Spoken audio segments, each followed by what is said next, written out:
Hello दर्शन अनि नमस्कार सबैजना मेरो भ्युअर्सहरु कस्तो हुनुहुन्छ, आराम कुशलै हुनुहुन्छ होला। म सूर्य डेली ब्लग फेरि पनि तपाईहरुको माझमा एउटा सानो ब्लग लिएर आएको छु आज चाहिँ। अनि साथीहरु अर्को चाहिँ साथको साथमा दाउरा घाँस पनि अब गाउँघरमा बसेपछि बाँच्नको निम्ति हामीलाई दाउरा घाँस गर्नै पर्ने हुन्छ। दाउरा नबोकी नकाटी हाम्रो चुलो बल्दैन। गाउँको जीवन यस्तै हो साथी हो। तपाईहरुको साथ सपोर्ट पाए भने अवश्य नै सूर्य डेली ब्लग प्रोग्रेस गर्नेछ। तपाईहरुको साथ सपोर्टले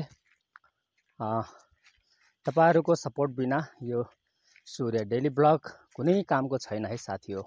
त्यसैले आज रित्तो डोको बोकेर डोकोमा हेर्न सक्नुहुन्छ एउटा गुन्द्री कोसेली चाहिँ लादैछु साथी हो ससुरालतिर। अनि मेरो धर्मपत्नी भन्नुहुन्छ भने जाँदैछन् अगाडि, साथमा घोडाले जस्तो ब्याक लात मार्दै हिँड्दैछन्। अनि हामीहरू जाँदैछौँ साथी हो। यति बेला यिनले चाहिँ नानी बोकिहालेका छन्। अहिले मेरो सानी छोरी सानै छन् अहिले, त्यही भएर उले चाहिँ नानी बोकेर हिँडिरहेकी छन्। साथीहरु हामी उकालो बाटो जाँदैछौँ यति बेला। घोडाले जस्तो फाइटिङ गर्दैछन् साथी हो।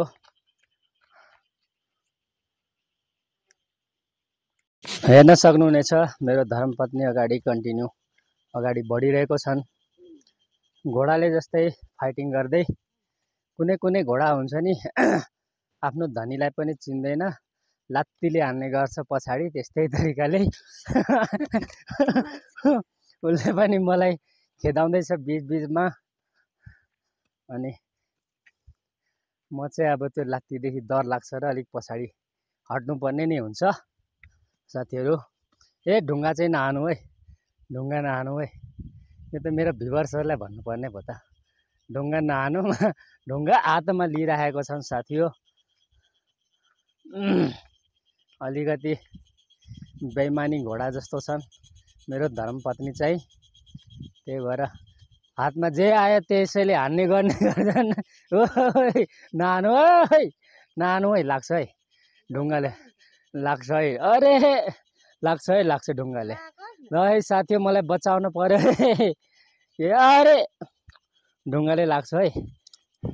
र साथीहरु हेर्न सक्नुहुनेछ चारैतिर यहाँको भ्यूहरु यस्तो प्रकारको रहेको छ। यो हाम्रो गाउँ, यो हाम्रो ठाउँ पहाडी इलाका छ, एकदमै विकट छ यहाँ। और मेरो गृह मन्त्रीले कराउँदैछन् लट्ठी पनि हान्ला जस्तो पो गरे हो, लट्ठी पनि हान्ला जस्तो गरेछ। अलिक पछाडि आया हो, पछाडि पो जानु पर्छ है क्या हो। मलाई हानिहाले नि हो, के गर्ने हो साथी हो। यस्तै छ जिन्दगानी। बुढीको हातको खुटाइ खाँदै हिँड्नु परेछ बाटोमा पनि। तपाईहरुको साथ सपोर्ट एकदमै अनिवार्य छ है साथी हो। मलाई कुट्दैछ हो यार। आए अनि यो पहाडको जीवन कति दिन, धेरै दिन मैले इन्डियातिर पनि सङ्घर्ष गरे, तर मैले केही पनि नाप्न सकिनँ, खुल्काउन सकिनँ भाइ। त्यही भएर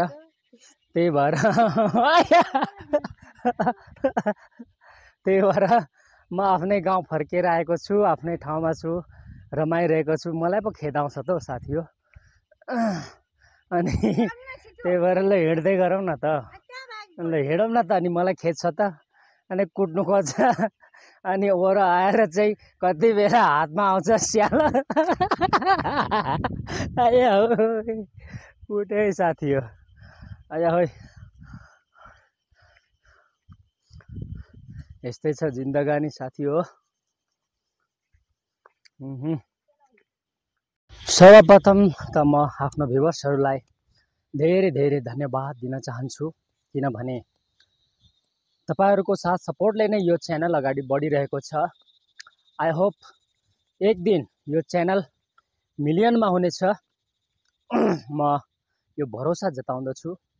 तपाईहरुको यसरी नै साथ सपोर्ट पाइरहन पाए सूर्य डेली ब्लग एक दिन नेसनल मात्र हैन इन्टरनेसनलमा पनि साँच्चै नै सूर्य डेली ब्लग भनेर चाहिँ चिनिनेछ। यो मेरो विश्वास हो र जतिजना मेरो भ्युअर्सहरु हुनुहुन्छ, जतिजनाले मेरो भिडियोहरुलाई मन पराइदिनु भएको छ, हेर्नु भएको छ, सबैजनाले यदि यो सूर्य डेली ब्लगलाई सब्स्क्राइब गर्नुभएको छैन भने सब्स्क्राइब गरिदिनु होला। र यता म एउटा फेसबुक पेज पनि फ्रन्टमा राख्ने छु सूर्य राईको नामबाट। त्यो पेजलाई पनि फलो गरी सबैजनाले सपोर्ट गरिदिनु होला, किनभने तपाईहरुको साथ सपोर्ट अति नै जरुरी छ साथीहरु। त्यसैले म सबै भ्युअर्सहरुसँग विनम्र अनुरोध गर्दछु, साथीहो यो गरिबीको जीवन भनेको एकदमै श्रापित जीवन रहेछ। स्ट्रगल भनेको जीवनमा सधैँभरि यस्तै नै रहेछ। आज यो दिन पुगिसकेको छ, तर म चाहिँ कस्तो भन्नुहुन्छ भन्दाखेरि एकदम मिडियम क्लासको परिवारबाट नै बिलोङ गर्दछु र आज पनि म मिडियम नै छु। तर म युट्युबरलाई पनि धन्यवाद दिँदछु, किनभने साधारण मान्छेहरूको लागि पनि एउटा प्लेटफर्म बनाउनु भएको छ।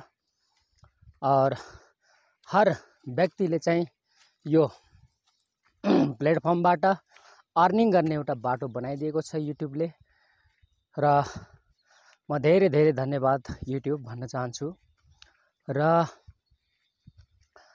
म आफ्नो भ्युअर्सहरुसँग कन्टिन्यू यसरी नै वार्तालाप गरिरहनेछु, किनभने मेरो जीवन भनेको एकदम गरिबी रेखामा पलिरहेको छ।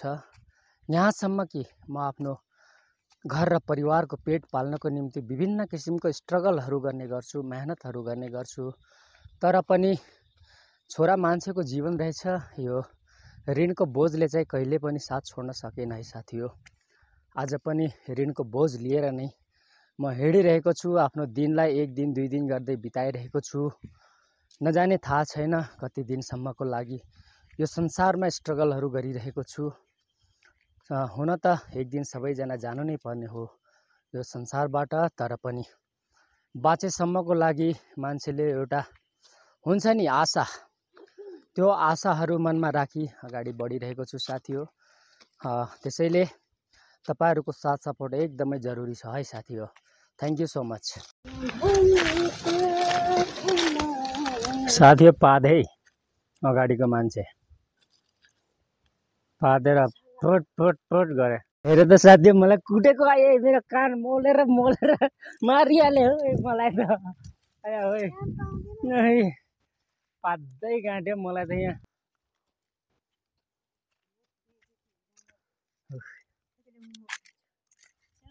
के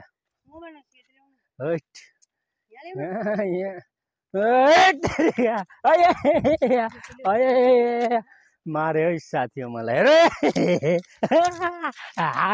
मेरो डोकल झऱ्यो, मेरो डोकल झऱ्यो।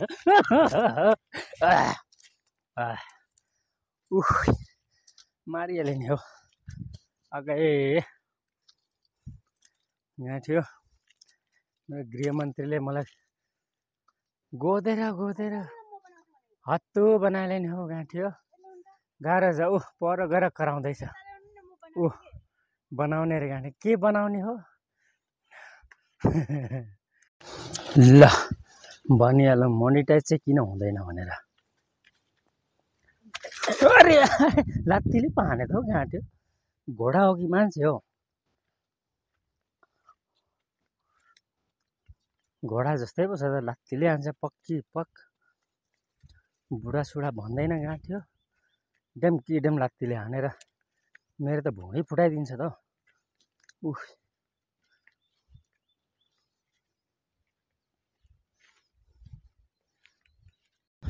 हेलो साथी हो, यो चाहिँ मेरो ससुराली गाउँ हो, मेरो ससुराली घर हो।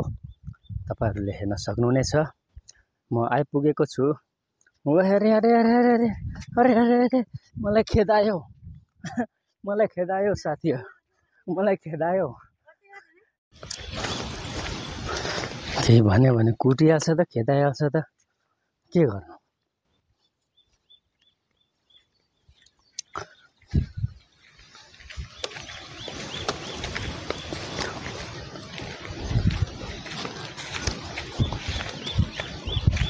त्यो ढुङ्गाले हान्छ यार, डङ्की डङ। बुढो पनि भन्दैन यो थोतिमाले, डङ्की डङ ढुङ्गाले हान्छ। तल जाँदैछ अहिले, हेर्दैछ यतातिर।